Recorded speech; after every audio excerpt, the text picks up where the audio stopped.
नमस्कार, श्री आदि education group से मैं नीतू कौर आप सभी का स्वागत करती हूँ। हम कक्षा 10 की सामाजिक विज्ञान की पाठ्य पुस्तक पढ़ रहे थे और जिसमें हमने राजनीति विज्ञान में राष्ट्रपति वाला टॉपिक पूरा कर लिया था इससे अगले वीडियो में।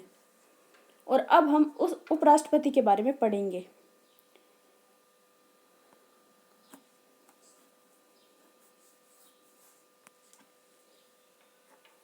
उपराष्ट्रपति, इसका निर्वाचन कैसे होता है और इसके बारे में हम संपूर्ण जानकारी प्राप्त करेंगे।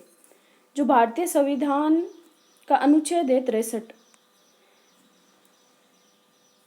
उसमें उपराष्ट्रपति के पद की व्यवस्था की गई है। कौन से अनुच्छेद में? 63वें अनुच्छेद में। उपराष्ट्रपति का जो निर्वाचन है वो संसद के दोनों सदनों की संयुक्त बैठक में होता है। उपराष्ट्रपति जो है वो राज्यसभा का पदेन सभापति होता है और जो इनका निर्वाचन है वो संसद के दोनों सदन की जो संयुक्त बैठक होती है उसमें इनका निर्वाचन होता है। और इनकी जो निर्वाचन पद्धति है वो है आनुपातिक प्रतिनिधित्व प्रणाली।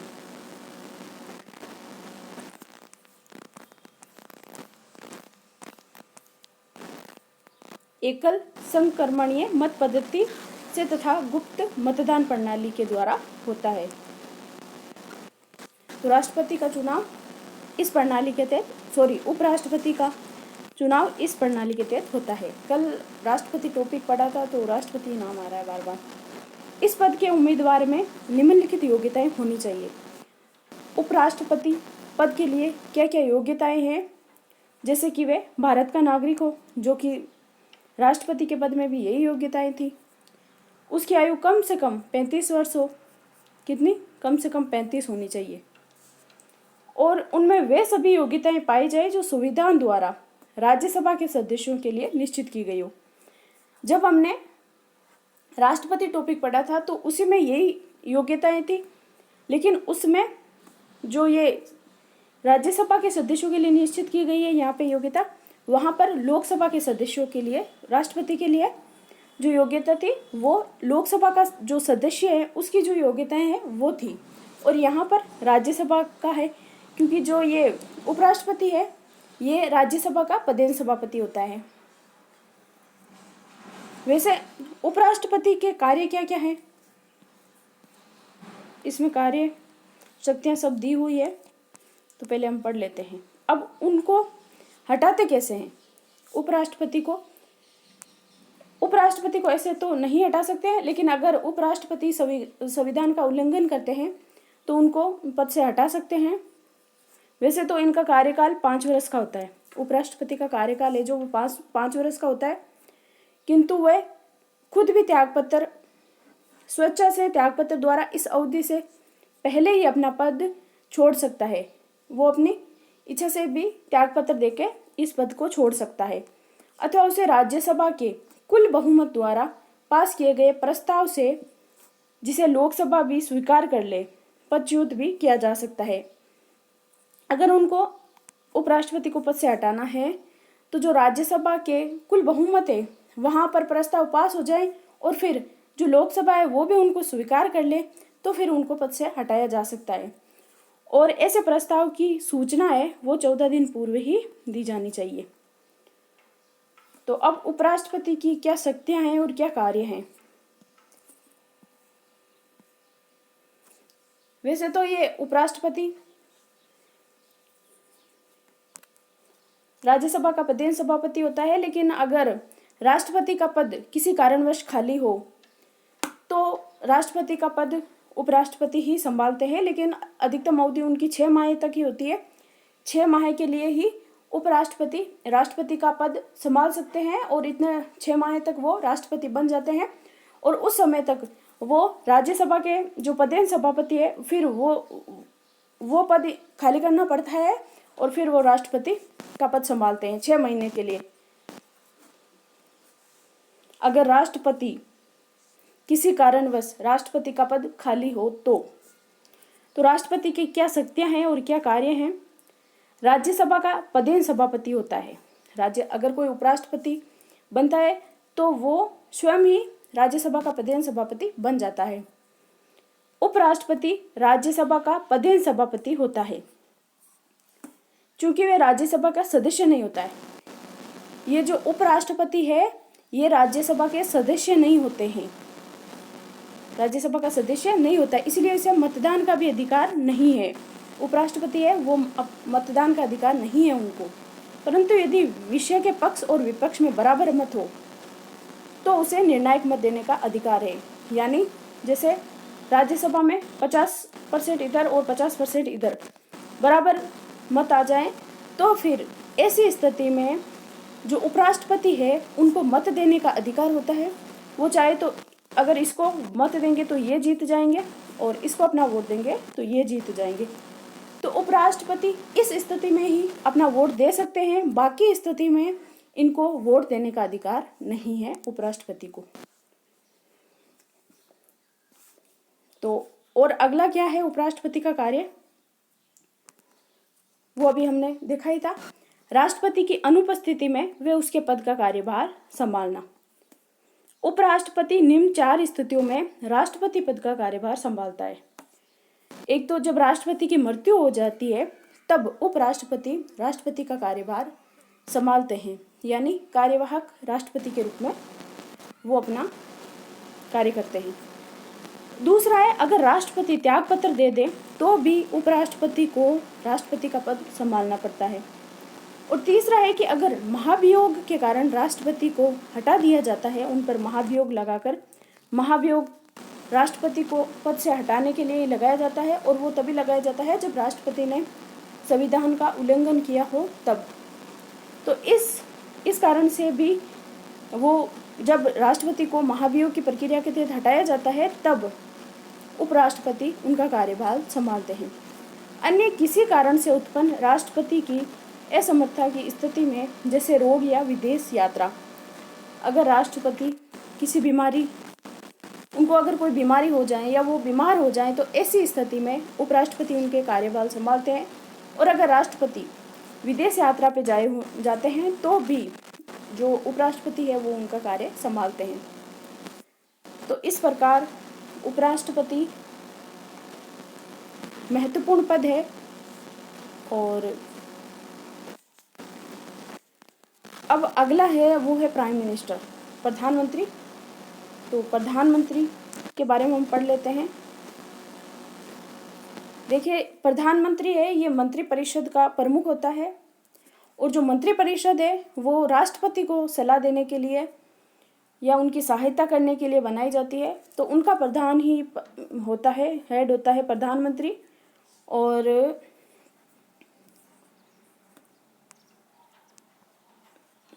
चलिए हम प्रधानमंत्री के बारे में पढ़ लेते हैं। भारतीय संविधान का अनुच्छेद 74 प्रधानमंत्री पद की व्यवस्था की गई है। तो प्रधानमंत्री पद की व्यवस्था कौन से अनुच्छेद में की गई है, तो संविधान का अनुच्छेद है 74, उसमें प्रधानमंत्री पद की व्यवस्था की गई है। अब प्रधानमंत्री की नियुक्ति कौन करते हैं, प्रधानमंत्री की नियुक्ति कौन करते हैं, जो लोकसभा के बहुमत प्राप्त जो नेता होगा वही फिर प्रधानमंत्री बनता है। तो इनकी नियुक्ति कौन करते हैं, इनके बारे में जानते हैं। संविधान में उपबंधित है कि प्रधानमंत्री की नियुक्ति राष्ट्रपति करेगा। तो प्रधानमंत्री को निर्वाचित नहीं करते हैं, उनको ना ही मनोनीत करते हैं, इनकी नियुक्ति होती है। तो प्रधानमंत्री की क्या होती है, नियुक्ति होती है। जैसे मान लो राज्यसभा के सदस्य हैं, उनको निर्वाचित किया जाता है जनता के द्वारा, लोकसभा के सदस्य उनको, लेकिन जो प्रधानमंत्री है इनकी नियुक्ति होती है। तो इनकी नियुक्ति कौन करते हैं, राष्ट्रपति करते हैं।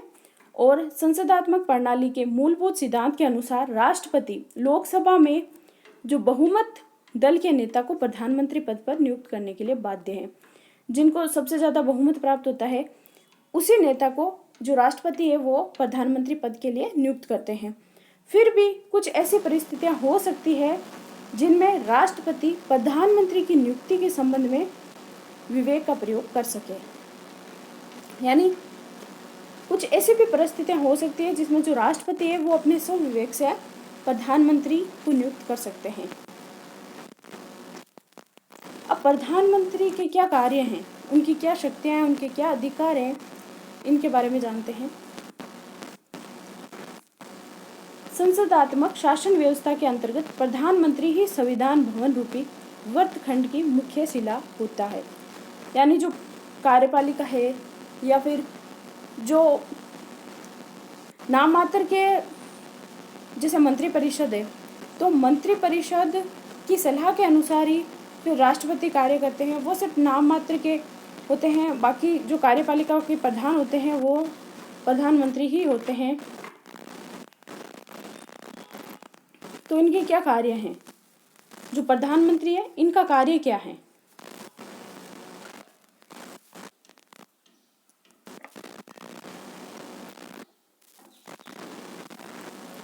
प्रधानमंत्री का कार्य है मंत्रिपरिषद का निर्माण।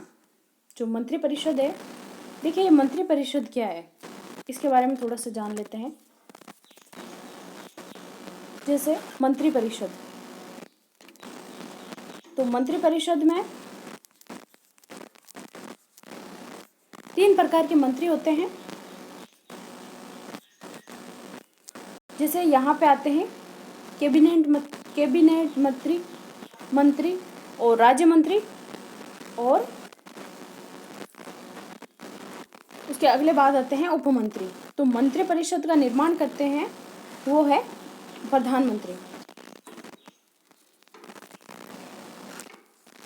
अपना पद ग्रहण करने के बाद प्रधानमंत्री का सर्वप्रथम कार्य मंत्रिपरिषद का निर्माण करना है।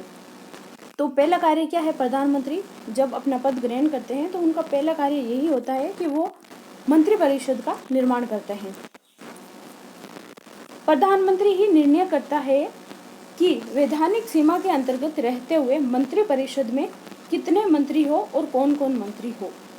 तो जो कैबिनेट मंत्री होते हैं वो तो सिर्फ 15 या 20 होते हैं लगभग, और उनको जो जैसे अलग अलग विभाग दिए हुए होते हैं, जैसे रक्षा विभाग है, वित्त विभाग है, तो वो तो 20 या 15 होते हैं लगभग। और जो बाकी मंत्रिपरिषद में बाकी जो मंत्री होते हैं वो 50 से 60 लगभग हो सकते हैं। अब जो मंत्रियों में विभागों का बंटवारा है और उनका परिवर्तन है वो भी कौन करते हैं? वो भी प्रधानमंत्री ही करते हैं। ये शक्ति भी प्रधानमंत्री के पास ही है। मंत्रियों में विभागों का बंटवारा करते समय भी प्रधानमंत्री स्वविवेक के अनुसार ही कार्य करता है, यानी खुद अपनी इच्छा से वो कार्य करते हैं। और प्रधानमंत्री द्वारा किए गए अंतिम विभाग वितरण पर साधारणतः कोई आपत्ति नहीं की जाती है। यानी प्रधानमंत्री जो ये कार्य करते हैं तो इस पर कोई आपत्ति भी नहीं की जाती है। अगला है मंत्रिपरिषद का कार्य संचालन। प्रधानमंत्री क्या करते हैं? मंत्रिपरिषद का कार्य संचालन करते हैं। प्रधानमंत्री मंत्रिमंडल की बैठकों का सभापतित्व और मंत्रिमंडल की समस्त कार्यवाही का संचालन करते हैं। जो मंत्रिमंडल की बैठक होती है उनका सभापति कौन होता है? प्रधानमंत्री होता है। और उनकी कार्रवाई का जो मंत्रिमंडल है उनकी समस्त कार्रवाई का संचालन करते हैं। जो मंत्रिमंडल है इसमें मेन मंत्री आते हैं, तो इसमें वही मंत्री आते हैं जिनको विभाग दिए हुए होते हैं और उनका सभापतित्व प्रधानमंत्री ही करते हैं। मंत्रिपरिषद की बैठक में उन्हीं विषयों पर विचार किया जाता है जिन्हें प्रधानमंत्री कार्यसूची या एजेंडा में रखे। अब अगला है शासन के विभिन्न विभागों में समन्वय। जो अलग अलग विभाग है उनमें समन्वय। प्रधानमंत्री शासन के समस्त विभागों में समन्वय स्थापित करता है जिससे कि समस्त शासन एक इकाई के रूप में कार्य कर सके। तो यह भी प्रधानमंत्री का प्रमुख कार्य होता है। इसके बाद जो प्रधानमंत्री है वो लोकसभा का नेता भी होता है। लोकसभा का नेता। प्रधानमंत्री संसद का मुख्यतः लोकसभा का नेता होता है। किसका? लोकसभा का। कानून निर्माण के जो समस्त कार्य में प्रधानमंत्री ही नेतृत्व प्रदान करता है। जो कानून निर्माण के समस्त कार्य हैं उसमें प्रधानमंत्री ही नेतृत्व प्रदान करता है। वार्षिक बजट सहित सभी सरकारी विधेयक उनके निर्देशानुसार ही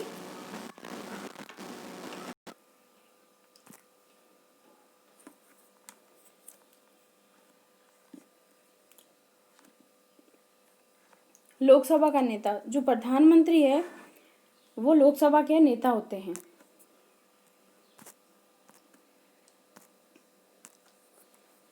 प्रधानमंत्री संसद का मुख्यतः लोकसभा का नेता होता है और कानून निर्माण के जो समस्त कार्य है वो प्रधानमंत्री ही नेतृत्व प्रदान करते हैं। जो कानून के निर्माण से संबंधित कार्य होते हैं वो प्रधानमंत्री के नेतृत्व में ही होते हैं। वार्षिक बजट सहित सभी सरकारी विधेयक उनके निर्देशानुसार ही तैयार किए जाते हैं। जो वार्षिक बजट है वो भी प्रधानमंत्री के निर्देश के अनुसार ही तैयार किया जाता है और जो सरकारी विधेयक है वो भी प्रधानमंत्री के निर्देशानुसार ही तैयार किए जाते हैं। अब है राष्ट्रपति तथा मंत्रिमंडल के बीच संबंध स्थापित करता। तो राष्ट्रपति और मंत्रिमंडल के बीच जो संबंध है वो कौन स्थापित करते हैं? वो प्रधानमंत्री ही करते हैं। सार्वजनिक महत्व के मामलों पर, यानी जो सार्वजनिक महत्व के मामले हैं और जो राष्ट्र के विकास से संबंधित कार्य हैं, राष्ट्र के प्रधान से केवल प्रधानमंत्री के माध्यम से ही संपर्क स्थापित किया जा सकता है। यानी सार्वजनिक महत्व के मामलों पर जो राष्ट्र के प्रधान से, जो राष्ट्र का प्रधान है, केवल प्रधानमंत्री के माध्यम से ही संपर्क स्थापित करके जो राष्ट्र के बारे में संपूर्ण जानकारी है, जो राष्ट्र का विकास है, उन सब के बारे में जानकारी प्रधानमंत्री के माध्यम से ही संपर्क करके प्राप्त की जा सकती है। वही राष्ट्रपति को मंत्रिमंडल के निश्चयों से परिचित कराता है। कौन कराते हैं? प्रधानमंत्री। और वही राष्ट्रपति के परामर्श को मंत्रिमंडल तक पहुंचाता है। तो ये महत्वपूर्ण कार्य होते हैं प्रधानमंत्री के। विभिन्न पद प्रदान करना। अब प्रधानमंत्री है वो कौन कौन से पद प्रदान करते हैं? जैसे संविधान द्वारा राष्ट्रपति को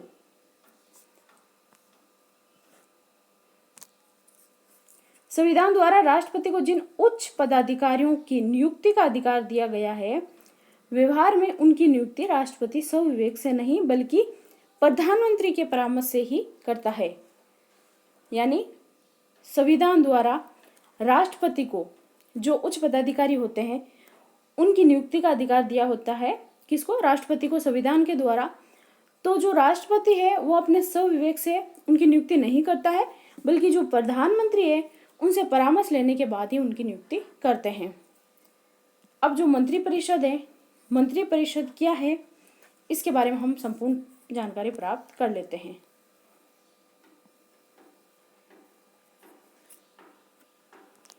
तो राष्ट्रपति के बारे में हमने जान ही लिया, एक बार वापस जान लेते हैं क्या क्या है।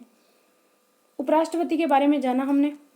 उपराष्ट्रपति राज्यसभा का प्रधान सभापति होते हैं और इनका जो उल्लेख है वो 63वें जो अनुच्छेद है संविधान का, उसमें इनका उल्लेख मिलता है उपराष्ट्रपति का। और जो इनका चुनाव है वो आनुपातिक प्रतिनिधित्व प्रणाली यानी एकल संक्रमणीय मत पद्धति के आधार पर होता है। और योग्यता क्या है कि वो भारत का नागरिक हो। उस उपराष्ट्रपति की योग्यता है क्या है? वो भारत का नागरिक हो, उनकी आयु 35 वर्ष हो और वो राज्यसभा का सदस्य बनने की योग्यता रखता हो। उनको पद से कैसे हटाया जा सकता है? उनका कार्यकाल होता है 5 वर्ष का और उनको अगर पद से हटाना है तो राज्यसभा है उनके सदस्यों के कुल बहुमत द्वारा उन्हें पद से हटाया जा सकता है, लेकिन इससे पूर्व उनको 14 दिन पूर्व इसकी सूचना पहले देनी पड़ती है उपराष्ट्रपति को। अब उपराष्ट्रपति का कार्य क्या है? जैसे राज्यसभा का प्रधान सभापति होते हैं और जो राष्ट्रपति है उनकी अनुपस्थिति में उपराष्ट्रपति राष्ट्रपति का कार्यभार संभालते हैं। उसके बाद हमने प्रधानमंत्री के बारे में जाना और 74वें अनुच्छेद है संविधान का, उसमें प्रधानमंत्री पद का उल्लेख मिलता है और प्रधानमंत्री की नियुक्ति है वो राष्ट्रपति करते हैं। और जो लोकसभा में बहुमत प्राप्त दल का नेता होता है उन्हीं को ही प्रधानमंत्री नियुक्त किया जाता है। प्रधानमंत्री के क्या क्या कार्य हैं? जैसे मंत्रिपरिषद का निर्माण करते हैं प्रधानमंत्री, और जो मंत्री है मंत्रियों में विभागों का बंटवारा करते हैं प्रधानमंत्री, और मंत्रिपरिषद का कार्य का संचालन करते हैं, और जो शासन के विभिन्न विभाग हैं उनमें समन्वय स्थापित करते हैं और जो लोकसभा है उनका प्रमुख नेता होते हैं प्रधानमंत्री। और जो राष्ट्रपति है और मंत्रिमंडल है, इन दोनों के बीच जो संबंध स्थापन करता है वो भी है प्रधानमंत्री, और विभिन्न पद प्रदान करते हैं। इसके बाद अब हम पढ़ेंगे मंत्रिपरिषद के बारे में। तो मंत्रिपरिषद क्या है? अभी हमने जाना था कि मंत्रिपरिषद का जो हेड होता है वो प्रधानमंत्री ही होते हैं, और जो मंत्रिपरिषद है वो राष्ट्रपति को सहयोग देने के लिए होती है। मूल संविधान के अनुच्छेद 74 में उपबंधित है कि राष्ट्रपति को उसके कार्यों के संपादन में सहायता एवं परामर्श देने के लिए मंत्रिपरिषद होगी। तो कौन सा मूल संविधान का कौन सा अनुच्छेद है? 74वां। इसमें उपबंधित है कि जो राष्ट्रपति है उसके कार्यों के संपादन में, राष्ट्रपति के कार्यों में सहायता और परामर्श देने के लिए मंत्रिपरिषद होगी। इसका प्रधान कौन होगा? प्रधानमंत्री होगा। सैद्धांतिक रूप से भारतीय संविधान द्वारा समस्त कार्यपालिका शक्ति राष्ट्रपति में निहित मानी जाती है। तो कार्यपालिका की संपूर्ण शक्ति किस में मानी जाती है? राष्ट्रपति में मानी जाती है। लेकिन फिर भी कार्यपालिका का जो राष्ट्रपति है वो नाम मात्र का होता है, और नाम मात्र की शक्ति होती है। वैसे प्रधानमंत्री ही कार्य करते हैं संपूर्ण। तो राष्ट्रपति को सहायता तथा परामर्श देने के लिए प्रधानमंत्री के नेतृत्व में एक मंत्रिपरिषद की व्यवस्था की गई है। तो नेतृत्वकर्ता कौन है? प्रधानमंत्री है। लेकिन संविधान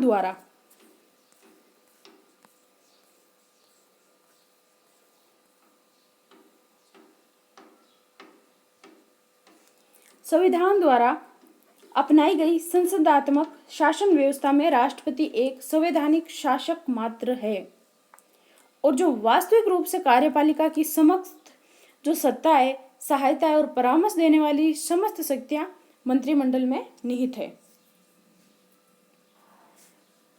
तो इस प्रकार जो कार्यपालिका की संपूर्ण शक्ति वैसे नाम मात्र के लिए राष्ट्रपति है, बाकी जो संपूर्ण सत्ता है, सहायता और परामर्श देने वाली समस्त जो शक्तियां हैं वो मंत्रिमंडल में ही निहित होती है। और जो मंत्रिमंडल का जो मुखिया होता है वो होता है प्रधानमंत्री। अब मंत्रिपरिषद का गठन कैसे होता है?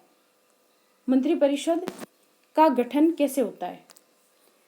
भारतीय संविधान के अनुच्छेद कौन सा है? 75। इसके अनुसार प्रधानमंत्री की नियुक्ति राष्ट्रपति द्वारा होगी। प्रधानमंत्री की नियुक्ति कौन करते हैं? राष्ट्रपति करते हैं। और अन्य मंत्रियों की नियुक्ति राष्ट्रपति द्वारा प्रधानमंत्री के परामर्श से की जाएगी। जब राष्ट्रपति प्रधानमंत्री की नियुक्ति कर लेते हैं, उसके बाद प्रधानमंत्री से परामर्श करने के बाद ही जो बाकी के मंत्री होते हैं उनकी नियुक्ति करते हैं राष्ट्रपति। तो परामर्श किससे लेते हैं? प्रधानमंत्री से। संविधान के अनुसार राष्ट्रपति प्रधानमंत्री की नियुक्ति करता है। तो राष्ट्रपति किसकी नियुक्ति करते हैं? प्रधानमंत्री की। अब है प्रधानमंत्री द्वारा मंत्रियों का चयन। तो प्रधानमंत्री मंत्रियों का चयन करते हैं। अन्य मंत्रियों की नियुक्ति के संबंध में संवैधानिक स्थिति यह है कि राष्ट्रपति प्रधानमंत्री की राय से अन्य मंत्रियों की नियुक्ति करेगा। जो राष्ट्रपति है वो प्रधानमंत्री की राय से फिर जो अन्य मंत्री है इनकी नियुक्ति करेगा।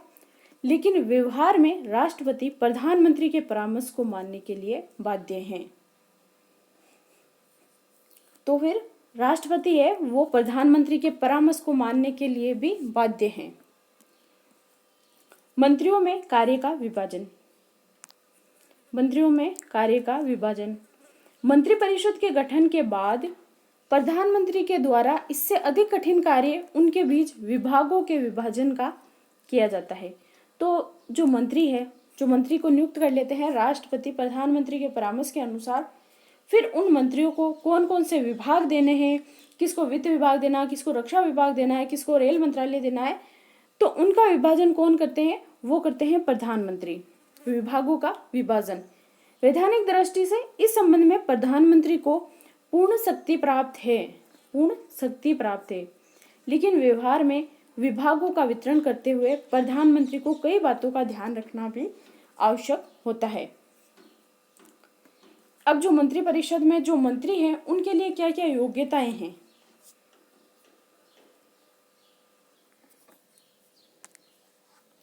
मंत्रियों के लिए क्या क्या आवश्यक योग्यताएं होनी चाहिए वो देखते हैं हम। मंत्रिपरिषद का सदस्य बनने के लिए कानूनी दृष्टि से यह आवश्यक है कि व्यक्ति संसद के किसी सदन का सदस्य हो। अगर मंत्रिपरिषद का हमें सदस्य बनना है किसी व्यक्ति को, मंत्रिपरिषद का सदस्य बनने के लिए कानूनी दृष्टि से यह आवश्यक होता है कि व्यक्ति संसद के किसी भी सदन का सदस्य हो, चाहे वो लोकसभा हो या राज्यसभा हो, इनका सदस्य होना आवश्यक है। यदि कोई व्यक्ति मंत्री बनते समय संसद का सदस्य नहीं है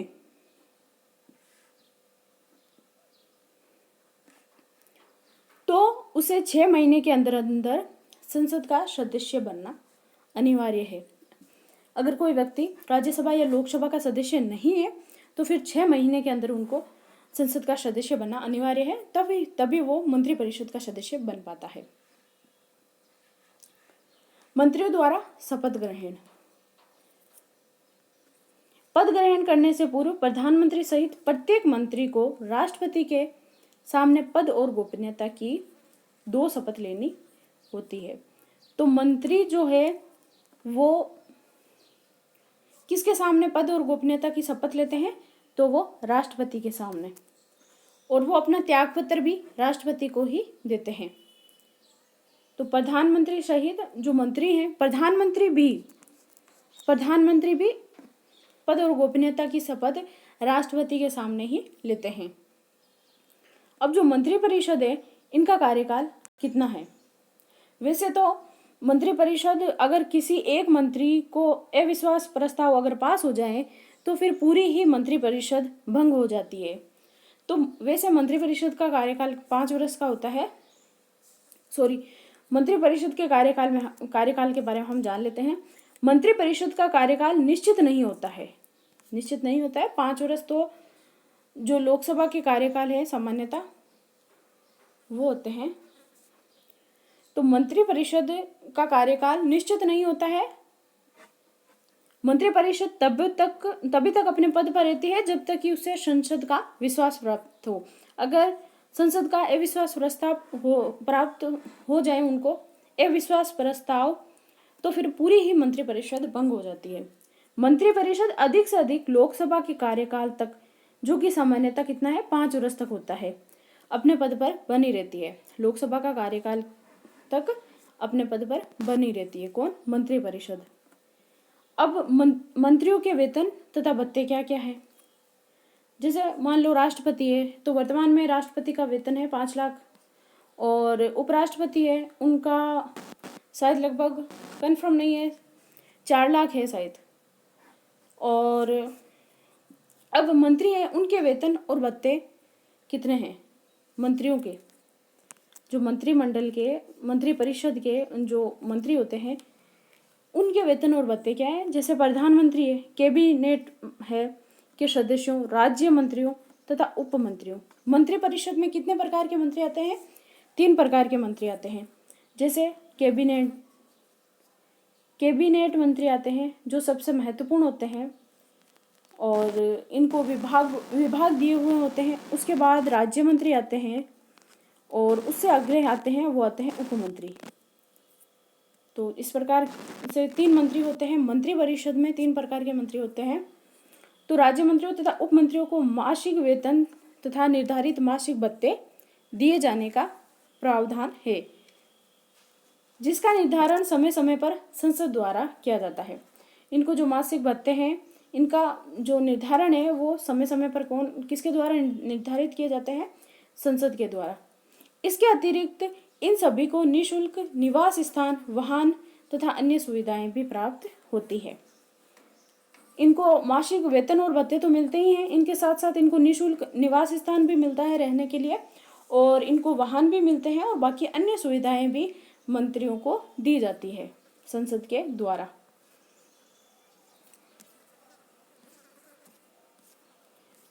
अब है मंत्रियों की श्रेणियां। मंत्रिपरिषद तथा मंत्रिमंडल या कैबिनेट।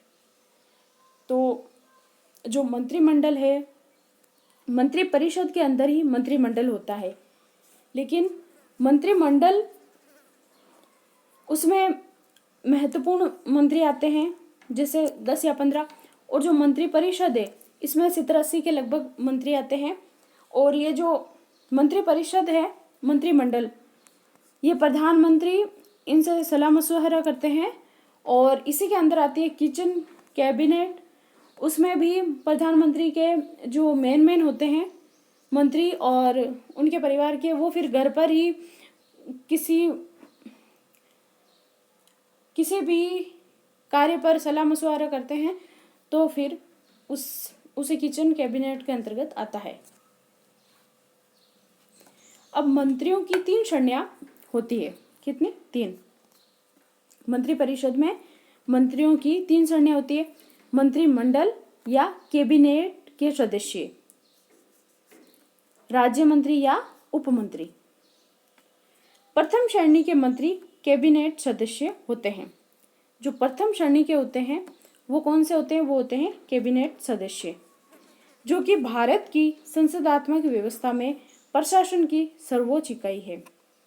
यानी जो ये कैबिनेट सदस्य हैं वो भारत की जो संसदात्मक व्यवस्था है इसमें प्रशासन की सर्वोच्च इकाई होते हैं, क्योंकि इन्हीं के अनुसार ही फिर कानूनों का निर्माण होता है, या फिर और भी राष्ट्र से संबंधित, राष्ट्र के विकास से संबंधित जो कार्य किए जाते हैं वो इन्हीं कैबिनेट सदस्यों की सलाह के अनुसार प्रधानमंत्री फिर करते हैं। तो ये जो मंत्री होते हैं ये महत्वपूर्ण होते हैं सबसे ज़्यादा।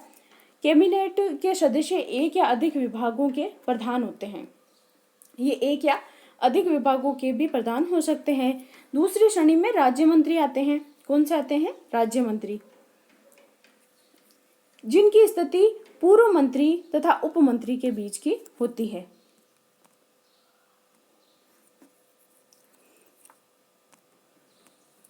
दूसरी श्रेणी में कौन आते हैं? वो आते हैं राज्य मंत्री। राज्य मंत्री आते हैं और जिनकी स्थिति पूर्व मंत्री तथा उपमंत्री के बीच की होती है। ये विशेष विभागों से संबंधित रहते हैं। जो ये मंत्री हैं ये विशेष विभागों के संबंधित रहते हैं, और कभी कभी उनके द्वारा विभाग के स्वतंत्र प्रधान के रूप में भी कार्य किया जाता है। प्रधानमंत्री द्वारा इस श्रेणी के मंत्रियों को कैबिनेट की उन बैठकों में आमंत्रित किया जाता है जिसमें उनके विभाग से संबंधित प्रश्न विचाराधीन होते हैं। राज्य मंत्री के बाद उपमंत्री की श्रेणी आती है। तो राज्य मंत्री के बाद कौन से आते हैं? उपमंत्री आते हैं। सबसे पहले आते हैं कैबिनेट मंत्री, और उसके बाद आते हैं राज्य मंत्री, और उसके बाद आते हैं उपमंत्री। तो मंत्रिपरिषद में 3 प्रकार के मंत्री होते हैं। तो जो अंतिम श्रेणी है वो है उपमंत्री, जो कि किसी ज्येष्ठ मंत्री के अधीन रहते हुए उस मंत्री की सहायता करते हैं। यानी जैसे कि मंत्रिमंडल के जो नेता होते हैं उनकी सहायता करते हैं ये उपमंत्री, और फिर उनकी सहायता करते हैं। अब मंत्रिमंडल की शक्तियां क्या क्या है? जो मंत्रिमंडल है, जो कैबिनेट है, उनकी क्या क्या शक्तियां हैं, इनके बारे में हम जान लेते हैं।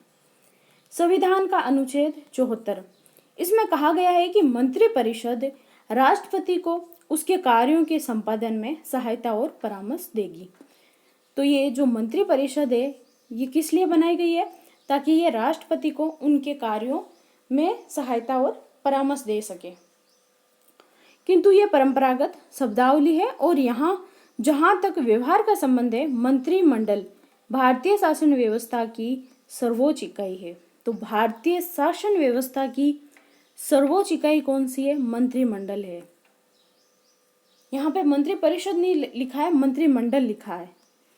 मंत्रिमंडल में जो कैबिनेट मंत्री आते हैं वो, और उसके द्वारा समस्त शासन व्यवस्था का संचालन किया जाता है।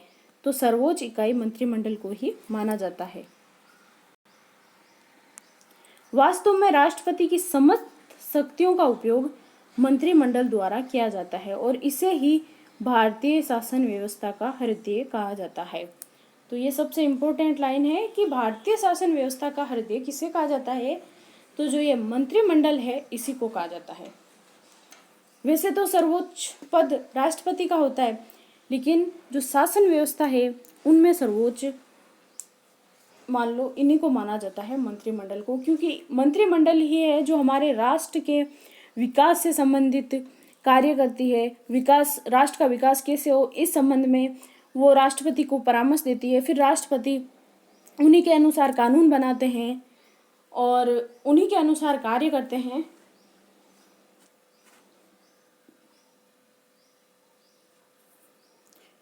अब राष्ट्रीय नीति निर्धारित करना, राष्ट्रीय नीति निर्धारित करना मंत्रिमंडल का ही कार्य है। ये मंत्रिमंडल का सबसे अधिक महत्वपूर्ण कार्य है राष्ट्रीय नीति का निर्धारण करना। मंत्रिमंडल ये निश्चित करता है कि आंतरिक क्षेत्र में प्रशासन के विभिन्न विभागों द्वारा और वैदेशिक क्षेत्र में दूसरे देशों के साथ संबंध के विषय में किस प्रकार की नीति अपनाई जाएगी।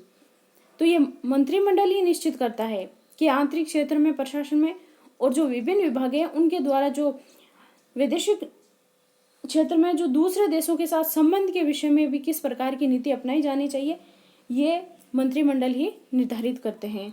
दूसरा है कानूनों का जो निर्माण होता है उन पर नियंत्रण भी मंत्रिमंडल ही करती है। कौन करती है? मंत्रिमंडल। जो कानूनों का निर्माण है उस पर नियंत्रण।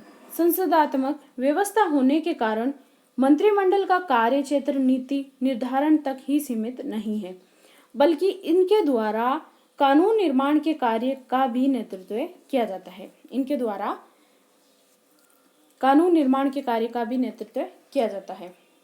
मंत्रिमंडल द्वारा नीति निर्धारित कर दिए जाने के बाद उसके द्वारा ही विधि निर्माण का कार्यक्रम निश्चित किया जाता है। यानी ये जो मंत्रिमंडल है ये नीति का निर्धारण कर देती है, उसके बाद ही जो विधि निर्माण का कार्यक्रम है वो निश्चित किया जाता है और मंत्रिमंडल के सदस्य ही महत्वपूर्ण विधेयक सदन में प्रस्तावित करते हैं। जो महत्वपूर्ण विधेयक होता है वो कौन सदन में प्रस्तावित करते हैं? वो मंत्रिमंडल ही करते हैं। इसके बाद आता है कि जो राष्ट्रीय कार्यपालिका है उस पर सर्वोच्च नियंत्रण किसका होता है? वो मंत्रिमंडल का होता है। किसका होता है? मंत्रिमंडल का, यानी कैबिनेट जो मंत्री होते हैं उनका। तो राष्ट्रीय कार्यपालिका पर सर्वोच्च नियंत्रण। सैद्धांतिक दृष्टि से संघ सरकार की समस्त कार्यपालिका शक्ति राष्ट्रपति के हाथों में है। वैसे तो समस्त कार्यपालिका शक्ति किसके हाथों में है? राष्ट्रपति के हाथों में है, लेकिन व्यवहार में इस प्रकार की समस्त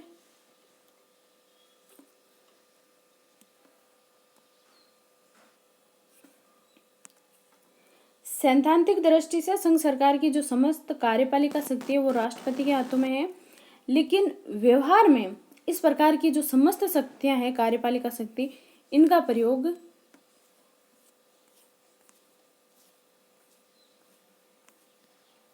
मंत्रिमंडल के द्वारा ही किया जाता है। मंत्रिमंडल में विभिन्न विभागों के अध्यक्ष होते हैं।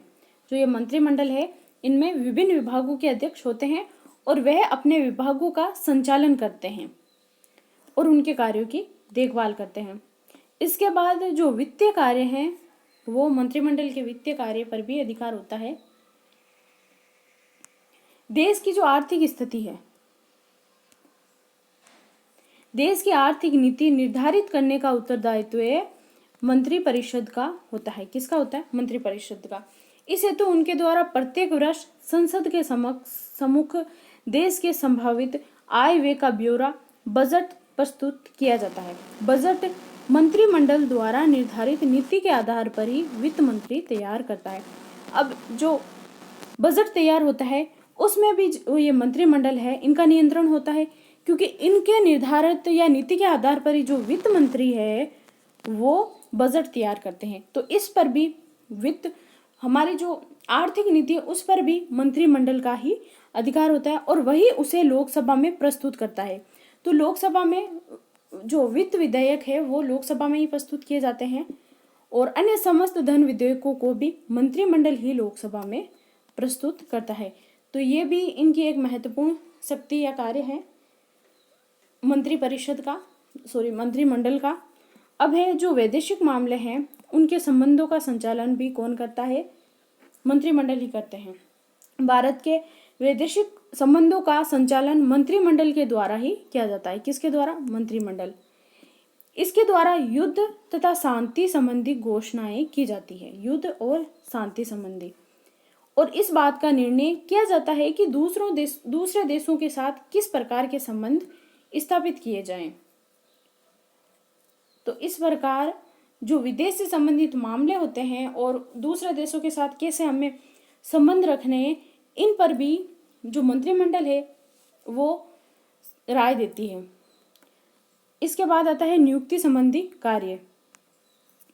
संविधान के द्वारा राष्ट्रपति को जिन पदाधिकारियों को नियुक्त करने की शक्ति प्रदान की गई है, व्यवहार में इन पदाधिकारियों की नियुक्ति मंत्रिमंडल के द्वारा ही की जाती है।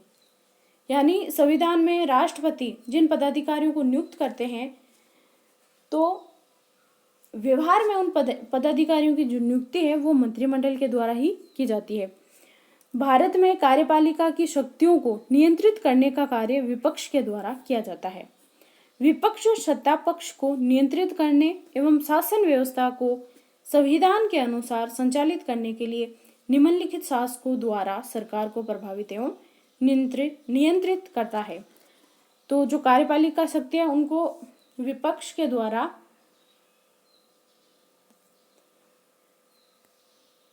प्रभावित एवं नियंत्रित किया जाता है। अब अगला आता है न्यायपालिका।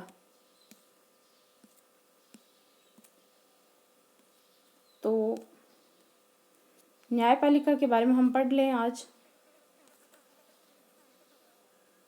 वीडियो थोड़ा सा बड़ा बन जाएगा, चलो हम पढ़ लेते हैं न्यायपालिका के बारे में। न्यायपालिका देखिए, जो जैसे कार्यपालिका है, व्यवस्थापिका है और न्यायपालिका है, ये क्या है? सरकार का तीसरा अंग है। कौन? न्यायपालिका। अब न्यायपालिका भी जैसे सुप्रीम कोर्ट है जो, और राज्य स्तर पर होते हैं हाई कोर्ट होते हैं, और जो जिला न्यायालय होते हैं, उस प्रकार ये न्यायपालिका भी 3 प्रकार की होती हैं। तो इनके बारे में हम जानकारी प्राप्त कर लेते हैं। न्यायालयों का गठन, न्यायाधीशों की संख्या। देखिए, जब न्यायपालिका बनी थी तो उस समय तो 7 ही सदस्य थे और एक अध्यक्ष था, लेकिन वर्तमान में शायद 30 न्यायाधीश है और एक मुख्य न्यायाधीश है। तो हम पढ़ लेते हैं न्यायाधीशों की संख्या। मूल रूप में सर्वोच्च न्यायालय के लिए एक मुख्य न्यायाधीश तथा 7 अन्य न्यायाधीशों की व्यवस्था की गई थी। जब मूल रूप में सर्वोच्च न्यायालय का गठन हुआ था तो उस समय जो न्यायाधीश है उनकी संख्या थी 7 न्यायाधीशों तथा एक अन्य न्यायाधीश की व्यवस्था की गई थी। और संविधान के द्वारा सर्वोच्च न्यायालय के न्यायाधीशों की संख्या, सर्वोच्च न्यायालय का क्षेत्राधिकार, न्यायाधीशों के वेतन और सेवा शर्तें निश्चित करने का जो अधिकार है वो किसको दिया गया था? संसद को। उस समय संसद को दिया गया था, लेकिन वर्तमान में ऐसा नहीं है। वर्तमान में कॉलेजियम होती है, उनके आधार पर ही इनके जो क्षेत्राधिकार है, इनकी नियुक्ति है, इन संबंध में जो कॉलेजियम है उनको ही अधिकार दिया गया है। तो ये सभी जो न्यायाधीश है, सर्वोच्च न्यायालय का क्षेत्राधिकार कितना हो, यानी कहाँ पर सर्वोच्च न्यायालय हो, और न्यायाधीशों के वेतन क्या हो, उनकी शर्तें क्या हो, ये अधिकार किसको है? संसद को है। 2008 में मुख्य न्यायाधीश सहित न्यायाधीशों की संख्या कितनी? 31 कर दी गई। एक तो मुख्य न्यायाधीश और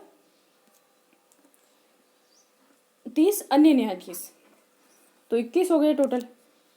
सर्वोच्च न्यायालय के न्यायाधीशों की नियुक्ति भारत का राष्ट्रपति करता है। जो सर्वोच्च न्यायालय है, सुप्रीम कोर्ट, इनके जो न्यायाधीश है, इनकी न्यायाधीशों की नियुक्ति कौन करते हैं? राष्ट्रपति करते हैं।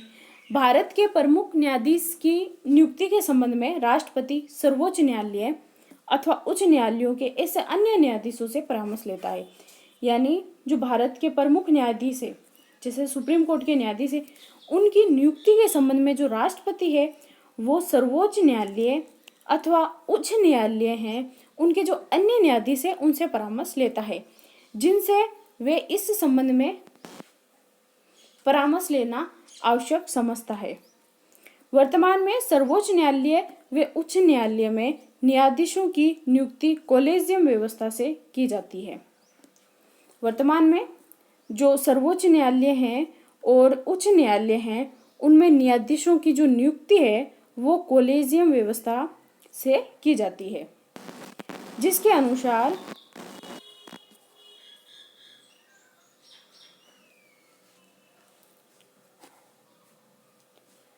सर्वोच्च न्यायालय के जो मुख्य न्यायाधीश है और 4 वरिष्ठतम न्यायाधीशों को एक समूह राष्ट्रपति को नाम प्रस्तावित करते हैं।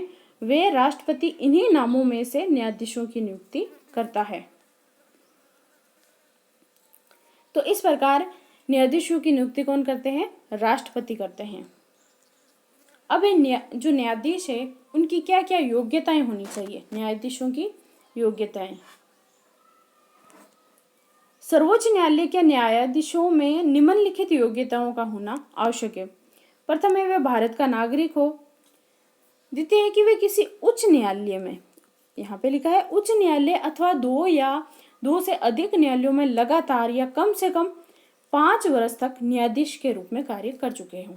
ये इनकी योग्यता होनी चाहिए कि उच्च न्यायालय में लगभग 5 वर्ष तक न्यायाधीश के रूप में कार्य कर चुके हो, या फिर किसी उच्च न्यायालय या फिर जो न्यायालयों में लगातार 10 वर्ष तक वकील रह चुका हो, एडवोकेट, जो 10 वर्ष तक लगातार वकील का कार्य या अधिवक्ता का कार्य कर चुका है, वो भी न्यायाधीश बन सकते हैं।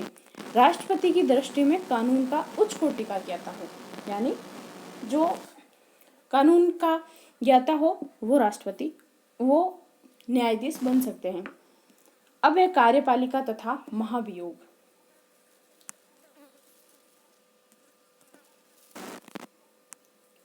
साधारणतः सर्वोच्च न्यायालय का प्रत्येक न्यायाधीश 65 वर्ष की आयु तक अपने पद पर आसीन रह सकता है।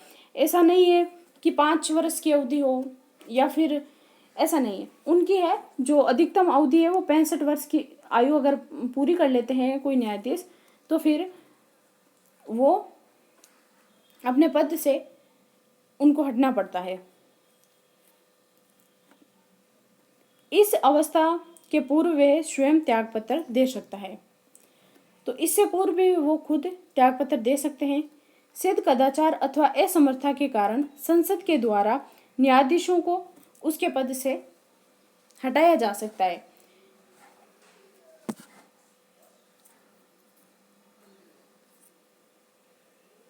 यदि संसद के दोनों सदन अलग अलग अपने कुल सदस्यों के 2/3 बहुमत से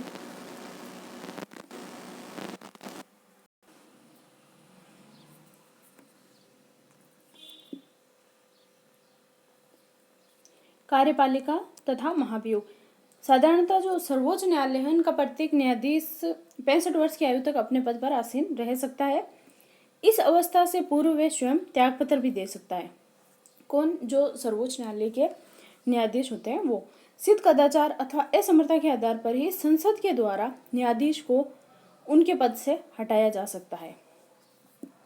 यदि संसद के दोनों सदन अलग अलग अपने कुल सदस्यों के 2/3 बहुमत से इसको अयोग्य या आपत्तिजनक आचरण करने वाला प्रमाणित कर देते हैं, तो जो भारत के राष्ट्रपति है उनके आदेश से न्यायाधीश को पद से हटाया जा सकता है।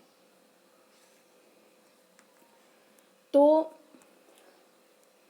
वैसे तो न्यायाधीश के जो उनकी पद पर रहने की अवस्था वो 65 वर्ष की आयु तक अपने पद पर रह सकते हैं, लेकिन अगर वो त्यागपत्र देना चाहे तो वो खुद दे सकते हैं। लेकिन अगर असमर्थता या अगर उनको हटाना चाहे तो जो संसद है उनके दोनों सदन है, जो उनके दोनों सदन के जो कुल सदस्य हैं उनका जो 2/3 बहुमत है, उनसे उनको अयोग्य या आपत्तिजनक आचरण करने वाला प्रमाणित कर देते हैं। तो जो भारत के राष्ट्रपति है वो न्यायाधीश को अपने पद से हटा सकते हैं। अब इनके वेतन, भत्ते और अन्य सुविधाएं क्या क्या है न्यायाधीशों के, वो हम पढ़ लेते हैं। जो सुप्रीम कोर्ट के न्यायाधीश हैं उनके। जो मुख्य न्यायाधीश हैं उनको 1 लाख रुपए तक मासिक, और जो अन्य न्यायाधीश हैं उनको 90,000 रुपये मासिक वेतन मिलता है। 1 लाख तो मुख्य न्यायाधीश को और 90,000 अन्य न्यायाधीशों को। न्यायाधीशों के लिए पेंशन और सेवानिवृत्ति पेंशन की व्यवस्था भी की गई है, और वेतन एवं भत्ते समय समय पर संशोधित होते हैं। अब उनकी उन्मुक्तियां क्या क्या है वो हम जान लेते हैं। न्यायाधीशों को अपने सभी कार्यों व निर्णयों के लिए आलोचना से मुक्ति प्रदान की गई है। न्यायालय का मुख्य स्थान अनुच्छेद 130 के अनुसार सर्वोच्च न्यायालय का प्रधान कार्यालय कहाँ पर है? दिल्ली में है। तो सुप्रीम कोर्ट कहाँ पर है? दिल्ली में है। ये कौन से अनुच्छेद के अनुसार है सर्वोच्च न्यायालय का प्रधान कार्यालय? अनुच्छेद 130 के अनुसार। अब न्यायाधीशों पर क्या क्या प्रतिबंध है? न्यायाधीशों पर प्रतिबंध, संविधान में यह निश्चित किया गया है कि जो व्यक्ति भारत के सर्वोच्च न्यायालय में न्यायाधीश रह चुके हैं वे अपने पद से निवृत्ति के बाद भारत में किसी न्यायालय या किसी भी अधिकारी के सामने वकालत नहीं कर सकते हैं। तो इन पर न्यायाधीशों पर क्या प्रतिबंध लगाया गया है कि संविधान में यह निश्चित किया गया है कि जो व्यक्ति जो भारत का सर्वोच्च न्यायालय है, सुप्रीम कोर्ट जो दिल्ली में है, उनका अगर वो न्यायाधीश रह चुका है और अगर वे अपने पद से निवृत्ति के बाद भारत का कोई भी न्यायालय हो किसी भी अधिकारी के सामने वो वकालत नहीं कर सकता है। अब सर्वोच्च न्यायालय का क्षेत्राधिकार और उनके कार्य, उनकी शक्तियां क्या क्या है, इनके बारे में हम जान लेते हैं। भारतीय संविधान के द्वारा सर्वोच्च न्यायालय को बहुत अधिक व्यापक क्षेत्राधिकार प्रदान किया गया है, जिसका अध्ययन निम्नलिखित रूपों में किया जा सकता है। जो सर्वोच्च न्यायालय हैं उनको वैसे तो ये स्वतंत्र है और इनके जो अधिकार हैं, जैसे प्रारंभिक क्षेत्राधिकार क्या है? प्रारंभिक क्षेत्राधिकार, सर्वोच्च न्यायालय के प्रारंभिक क्षेत्राधिकार को निम्नलिखित 2 वर्गों में रखा जा सकता है। जो सर्वोच्च न्यायालय है उनके प्रारंभिक क्षेत्राधिकार को कितने वर्गों में रखा जा सकता है? 2 वर्गों में। एक तो आता है प्रारंभिक एकमेव क्षेत्राधिकार।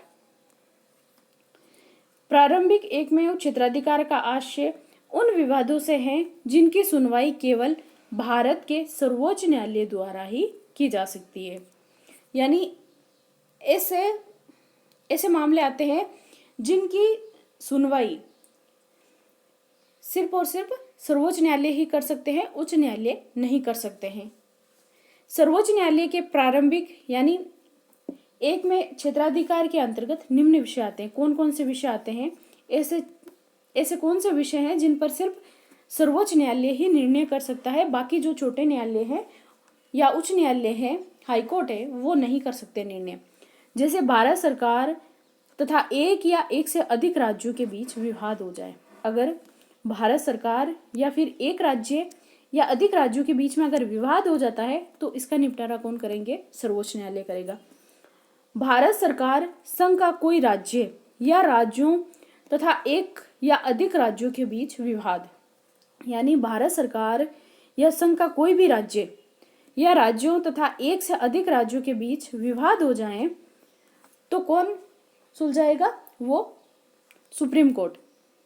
उसके बाद 2 या 2 से अधिक राज्यों के बीच भी अगर संवैधानिक विषयों के संबंध में उत्पन्न कोई विवाद हो जाए तो उन पर भी निर्णय कौन लेगा? सर्वोच्च न्यायालय। तो इन 3 मामलों में सुप्रीम कोर्ट का ही एकाधिकार है। इसके बाद आते हैं प्रारंभिक समवर्ती क्षेत्राधिकार। संविधान द्वारा प्रदत्त मौलिक अधिकारों को लागू करने के संबंध में सर्वोच्च न्यायालय के साथ साथ उच्च न्यायालय को भी अधिकार प्रदान किया गया है। यानी संविधान द्वारा जो मौलिक अधिकार हैं उनको लागू करने के संबंध में जो सर्वोच्च न्यायालय, उनके साथ साथ उच्च न्यायालय को भी यह अधिकार दिया गया है मूल अधिकारों को लागू करने का। अतः मौलिक अधिकारों का उल्लंघन से संबंधित जो विवाद है वे चाहे तो पहले किसी राज्य के उच्च न्यायालय में और चाहे तो सीधे सर्वोच्च न्यायालय में उपस्थित किए जाते हैं, क्योंकि जो मूल अधिकार दिए हुए होते हैं वो उच्च न्यायालय के द्वारा भी और जो सर्वोच्च न्यायालय हैं उन दोनों को अधिकार है इन पर। तो अगर मौलिक अधिकारों के उल्लंघन से संबंधित कोई मामला हो, कोई विवाद हो, तो उन पर सुप्रीम कोर्ट भी निर्णय ले सकता है और जो हाई कोर्ट है वो भी निर्णय ले सकते हैं। अब आता है अपीलीय क्षेत्राधिकार। अपीलीय क्षेत्राधिकार सर्वोच्च न्यायालय को प्रारंभिक क्षेत्राधिकार के साथ साथ संविधान ने अपीलीय क्षेत्राधिकार भी प्रदान किया है। सर्वोच्च न्यायालय को प्रारंभिक क्षेत्राधिकार के साथ साथ अपीलीय क्षेत्राधिकार भी प्रदान किया है और ये भारत का अंतिम अपीलीय न्यायालय है। भारत का अंतिम अपीलीय न्यायालय है। उसे समस्त राज्यों के उच्च न्यायालयों के निर्णय के विरुद्ध अपील सुनने का भी अधिकार है। किसको? जो सुप्रीम कोर्ट है उनको जो राज्यों के उच्च न्यायालय हैं उनके निर्णय के विरुद्ध भी, अगर उनका निर्णय है उनके विरुद्ध भी अपील सुनने का अधिकार है सुप्रीम कोर्ट के पास। सर्वोच्च न्यायालय के अपीलीय क्षेत्राधिकार को निम्न 4 वर्गों में विभाजित किया जाता है। एक तो है संवैधानिक, एक है दीवानी और फौजदारी। दीवानी कौन से मामले होते हैं? जो कि संपत्ति से संबंधित हो, और जो फौजदारी है वो आते हैं, जो आपराधिक मामले होते हैं वो आते हैं फौजदारी मामलों के अंतर्गत। संवैधानिक, संविधान के अनुच्छेद 132 के अनुसार यदि उच्च न्यायालय ये प्रमाणित कर दे कि विवाद में संविधान की व्याख्या से संबंधित कानून का कोई महत्वपूर्ण प्रश्न निहित है तो उच्च न्यायालय के निर्णय की अपील सर्वोच्च न्यायालय में भी की जा सकती है। यानी जो संविधान का अनुच्छेद 132 इसके अनुसार यदि उच्च न्यायालय यानी हाई कोर्ट ये प्रमाणित कर दे कि विवाद में संविधान की जो व्याख्या है उससे संबंधित कानून का कोई महत्वपूर्ण प्रश्न है तो उच्च न्यायालय के जो निर्णय है उनकी अपील हम सर्वोच्च न्यायालय में कर सकते हैं। इसके बाद जो दीवानी मामले आते हैं जो संपत्ति से संबंधित हो, इनके बारे में कि इस संबंध में मूल संविधान के अंतर्गत यह व्यवस्था की है कि उच्च न्यायालय से सर्वोच्च न्यायालय में केवल ऐसे ही दीवानी विवादों की अपील की जा सकती है। अपील की जा सकती थी जिसमें विवादाग्रस्त राशि 20,000 रुपए से अधिक हो, किंतु 1973 में हुए 30वें संविधान संशोधन द्वारा अनुच्छेद 133 को संशोधन कर उक्त धनराशि की सीमा 20,000 हटाते हुए अब यह निश्चित किया गया है कि सभी दीवानी विवादों की अपील सर्वोच्च न्यायालयों में की जा सकेगी। तो अब ये निश्चित किया गया है कि जो सभी दीवानी विवाद है उनकी अपील कहाँ पर की जाएगी? सर्वोच्च न्यायालय में। अब जो फौजदारी हैं मामले, इनके बारे में पढ़ लेते हैं। फौजदारी के क्षेत्र में उन विवादों में उच्च न्यायालय के निर्णय के विरुद्ध जो सुप्रीम कोर्ट है उसमें अपील की जा सकती है, जिनमें उच्च न्यायालय के नीचे के न्यायालय के ऐसे किसी निर्णय को रद्द करके अभियुक्त को मृत्युदंड दे दिया हो और जिनमें नीचे के न्यायालय ने अभियुक्त को अपराध मुक्त कर दिया था, या उच्च न्यायालय ने नीचे के न्यायालय में चल रहे किसी विवाद को अपने यहाँ लेकर अभियुक्त को मृत्युदंड दे दिया हो, या फिर उच्च न्यायालय ने यह प्रमाणित कर दे कि मामला सर्वोच्च न्यायालय में अपील के योग्य है। इसके बाद है विशिष्ट यानी कुछ ऐसे मामले हो सकते हैं जो उपयुक्त श्रेणी में नहीं आते हैं लेकिन जिनमें सर्वोच्च न्यायालय का हस्तक्षेप आवश्यक हो सकता है। अतः अनुच्छेद 135 के अनुसार सर्वोच्च न्यायालय को अधिकार दिया गया है कि सैनिक न्यायालय को छोड़कर वह भारत के अन्य किसी न्यायालय अथवा न्याय मंडल के निर्णय के विरुद्ध सर्वोच्च न्यायालय में अपील करने की अनुमति प्रदान कर दे। अब आता है अपील के लिए विशेष आज्ञा देने का अधिकार। संविधान के अनुच्छेद 136 के अनुसार अनुसार सर्वोच्च न्यायालय को स्वयं भी ये अधिकार प्राप्त है कि वे सैनिक न्यायालयों को छोड़कर भारत राज्य क्षेत्र के किसी भी न्यायालय या न्यायाधिकरण के निर्णय के विरुद्ध अपने यहाँ अपील की अनुमति दे सकता है। इसके बाद आते हैं परामर्श संबंधी क्षेत्राधिकार और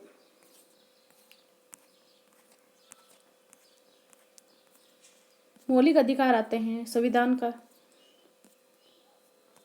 तो अब हम ये सब कल पढ़ लेंगे और कल ही हम जो नया चैप्टर है वो शुरू करेंगे। कौन सा है? जैसे राज्य सरकार है, तो राज्य सरकार के बारे में हम कल संपूर्ण जानकारी प्राप्त करेंगे और ये उच्चतम न्यायालय के कुछ पॉइंट बचे हुए हैं, ये हम कल पूरे कर लेंगे। तो कल हम शुरू करेंगे राज्य सरकार के बारे में। तो आप लोगों को वीडियो कैसा लगा ज़रूर बताएं, कुछ कमी हो तो ज़रूर बताएं और वीडियो को लाइक करें, शेयर करें, चैनल को सब्सक्राइब ज़रूर करें और वीडियो जो भी अपलोड करती हूँ वो सब देखते रहें, क्योंकि ये हर एग्ज़ाम के लिए महत्वपूर्ण है। ये बेसिक नींव है जो हर एग्ज़ाम को पास करवा देगी। मैं छठी से लेके 10वीं तक की बुक्स करवा रही हूँ, तो ये जो सामाजिक विज्ञान है इसमें इतना मैटर है कि हमें अलग से कुछ पढ़ने की ज़रूरत ही नहीं है। इनको अगर एक बार पढ़ लिया तो हमारे सभी कॉन्सेप्ट क्लियर हो जाएंगे और हम कोई भी एग्ज़ाम पास कर लेंगे। तो ये बेसिक नींव है, इनको आप पढ़ते रहिए मेरे साथ साथ। एक वीडियो 1 घंटे का है, तो आप एक वीडियो तो 1 घंटे में देख ही सकते हो पूरे दिन में। तो आज के लिए इतना ही। और अगर आप लोगों के ये पढ़ा हुआ है तो आप वीडियो की स्पीड बढ़ा लें। जो वीडियो के ऊपर आपको 3 डॉट्स दिखाई दे रहे हैं ऊपर की तरफ, तो वहाँ पे क्लिक करके आप उन 3 बिंदु पे क्लिक करके आप वीडियो की क्वालिटी को भी 360 करके देखें, ताकि जो ये अक्षर लिखे हुए हैं ये एकदम साफ दिखे। और उसके नीचे ऑप्शन आता है वीडियो की स्पीड बढ़ाने का, तो आप जितनी चाहे उतनी स्पीड में देख सकते हैं। सबसे ज़्यादा स्पीड 2 की स्पीड होती है, तो उसमें तो शायद आपको समझ में नहीं आएगा। मैं तो देखती हूँ 2 की स्पीड में वीडियो, मुझे तो समझ में आ जाते हैं।